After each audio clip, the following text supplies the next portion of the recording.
भाई मुझे मुझे तो ये समझ है ना कि हर्षित राणा तो ऑलराउंडर नहीं है। चले जी, ये समझ आती है कि दुबे बैट्समैन भी है, बॉलर भी है।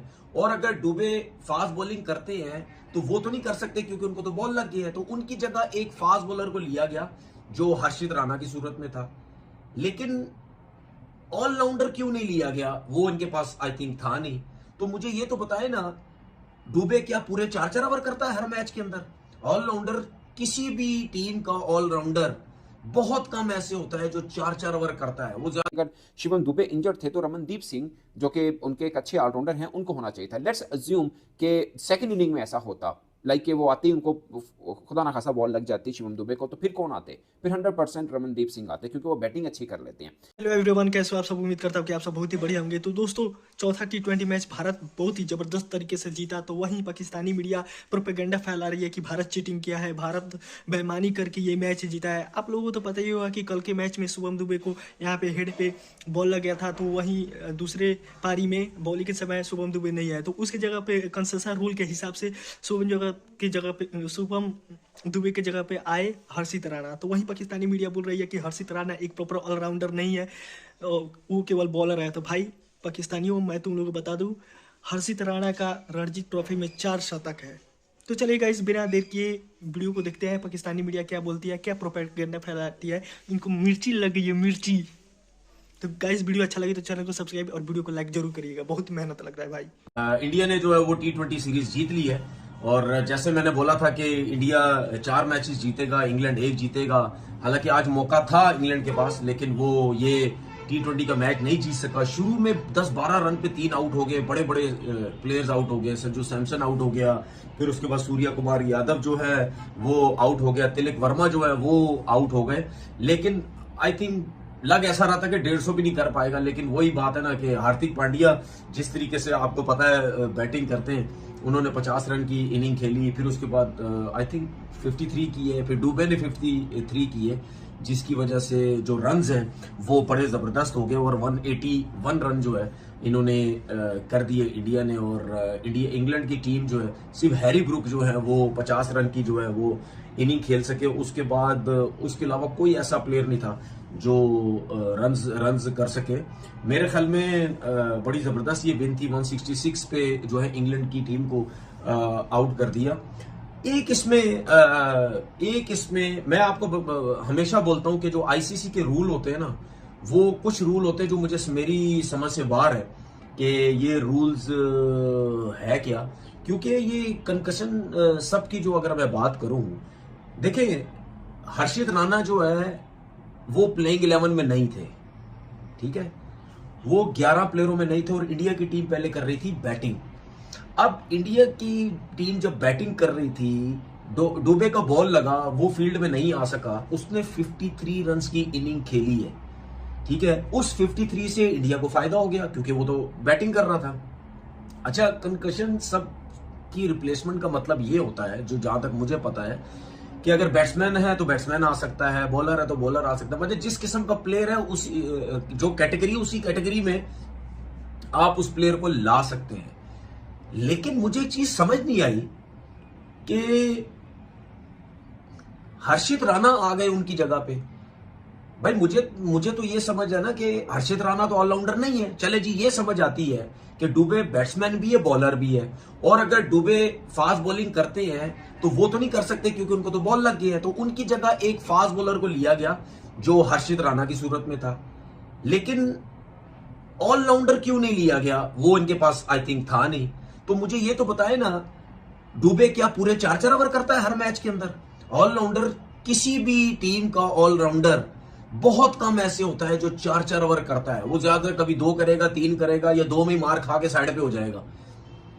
तो यहां तो इंडिया को तो पूरा एडवांटेज मिल गया। या तो दुबे बाहर गया था तो कहीं ना कहीं ऐसा प्लेयर आता कि भाई अगर उसका ऑलराउंडर उस जैसा सेम प्लेयर नहीं है, ऑलराउंडर नहीं है, तो आप किसी बैट्समैन को भेज देते कि उससे फील्डिंग में इंडियन टीम को कोई एडवांटेज ना होता। जो मुझे ऐसा, मैं जहां तक समझता हूं कि अगर आपकी रिप्लेसमेंट भी आती है कंकशन सब में, उस रिप्लेसमेंट से भी जो मुझे लगता है कि इतना ज्यादा उस टीम को फायदा नहीं होना चाहिए कि अगर आप रिप्लेसमेंट भी जो है वो लेके आ रहे हैं। ठीक है ना। अब मुझे एक बात बताएं ना, अगर किसी मैच में कोई प्लेयर रनिंग नहीं कर सकता तो आप तो उसको रनर भी नहीं लेने देते। क्यों नहीं रनर लेने देते आप? क्योंकि रनर तो इस वजह से नहीं लेने देते ना, आप कहते हैं कि जी ये तो तेज तेज भागेगा, जो जो जो भाग नहीं पा रहा वो बैट्समैन वो 1 रन लेगा, जो बाकी जो फिट हुआ वो दूसरे के साथ मिलकर 2-2 3-3 रन ले लेगा। तो इसीलिए रनर नहीं लिया जाता ना। वो कहते हैं जी बस जैसा तैसा भी आप खेलो या भागो, जो करना है करो। वो इसी तरीके से मुझे नहीं समझ आई ये किस किस्म का ये रिप्लेसमेंट लिया गया। उसने पूरे 4 ओवर कर दिए, और वो स्पेशली जो है वो आखिरी ओवर वैसे ही अच्छे करता है।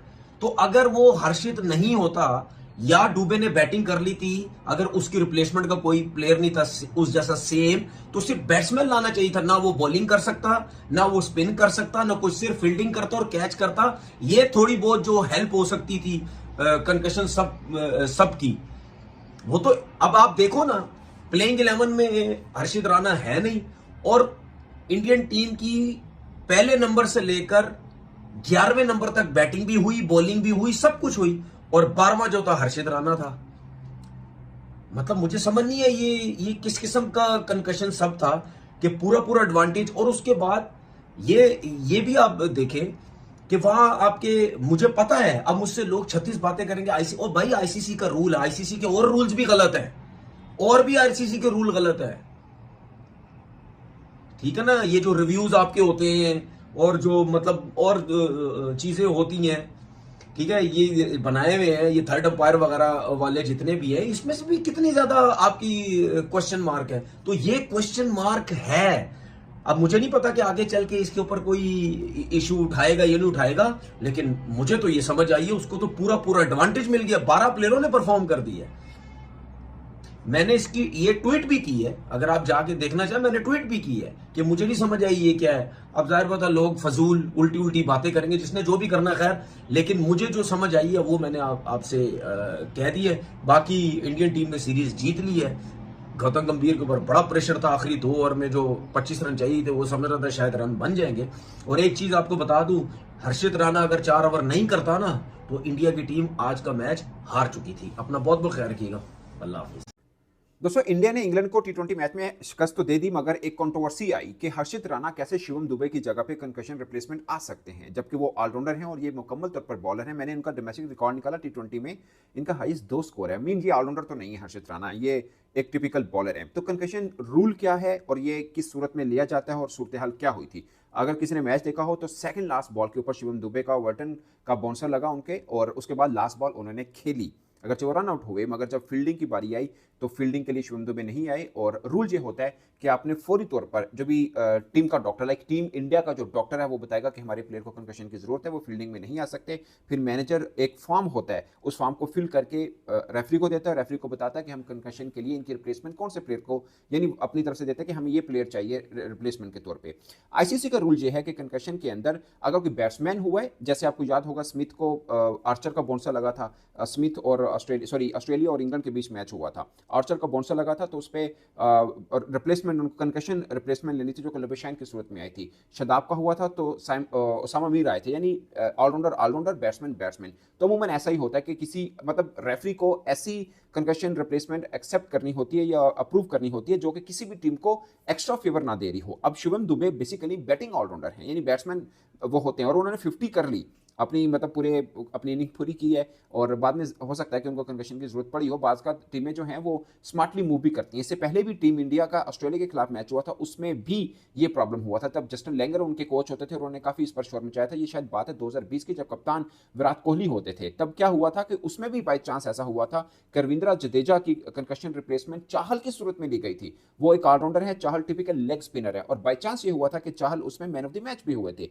उसमें भी 23 बॉलों पर शायद 44 या 40 रन किए थे रविंद्रा ने, यानी एज ए बैट्समैन उन्होंने अच्छे खासे रन भी कर लिए, टीम का एक जबरदस्त टोटल भी सजा लिया। और फिर कंकशन उनको भी लास्ट ओवर में प्रॉब्लम हुआ था, और उनकी कंकशन बॉलिंग की सूरत में चाहल में आई थी, तब भी बड़ी कंट्रोवर्सी उठी थी। और अब भी ये हुआ कि सेकंड लास्ट बॉल, इनिंग की सेकंड लास्ट बॉल के ऊपर शिवम दुबे का बॉल हिट होता है, वो लास्ट बॉल भी खेलते हैं, और उसके बाद रिप्लेसमेंट के तौर पर हर्षित राणा आते हैं, जो 3 ओवर में 3 विकेट्स लेते हैं 4 ओवर में, और पहली विकेट लिविंगस्टन की लेते हैं और एकदम मैच को चेंज करके रख देते हैं, खासकर 62 पर उनका कोई आउट नहीं होता इंग्लैंड का। और उसके उसके बावजूद वो मैच हार जाते हैं। हर्षित राणा ने अच्छी बॉलिंग की, बट पॉइंट इज कि क्या हर्षित राणा की रिप्लेसमेंट हो सकती थी? मतलब क्रिकेट रूल जो बताया गया आईसीसी की तरफ से उसमें यह है कि अगर कोई ऑलराउंडर है तो उसकी रिप्लेसमेंट ऑलराउंडर हो सकती है। यानी अगर शिवम दुबे इंजर्ड थे तो रमनदीप सिंह, जो कि उनके एक अच्छे ऑलराउंडर हैं, उनको होना चाहिए था। लेट्स अज्यूम कि सेकंड इनिंग में ऐसा होता, लाइक कि वो आते ही उनको खुदा ना खासा बॉल लग जाती शिवम दुबे को, तो फिर कौन आते? फिर 100% रमनदीप सिंह आते, क्योंकि वो बैटिंग अच्छी कर लेते हैं।